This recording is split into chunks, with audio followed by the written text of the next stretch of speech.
আজকে অনেক দিন বাদে গিয়েছিলাম একটু দিদি বাড়িতে। আর এই দুই মহারথী আমাকে নিতে এসেছিল। আসলে দিদি অনেক দিন ধরেই বলে কাজের চাপে যাওয়া হয় না, তো এনাকে গিয়েই দেখি এরকম শান্তশিষ্ট। এটা তো দেখে আমার ব্যাপারটা ঠিক হজম হচ্ছিল না, হঠাৎ এত শান্ত।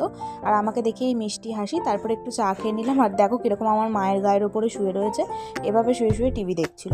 তারপরেই আমাকে নিয়ে এলো যে গপু দেখাবে বলে টানতে টানতে।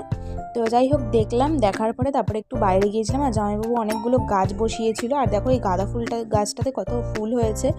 তো অনেকগুলো ফুল গাছ ছিল, শাক ছিল, অনেক কিছুই ছিল। ম্যাক্সিমাম গাছই আমি চিনি না, যে কারণে বলতে পারবো না কোনটা কী গাছ। ওদিকে একটা জবা ফুল গাছ ছিল, যেটাতে দুটো জবা ফুলও হয়েছিল। তারপরে একটুখানি চাউমিন খেয়ে নিলাম। খেয়ে নিয়ে আমার দিদি আমাকে আর বোনকে দুজনকে বললো যে গিয়ে একটু চিকেন নিয়ে আসতে। চিকেন হবে না, অ্যাকচুয়াল হবে হচ্ছে পোড়া, মানে কাবাব হবে আর কি।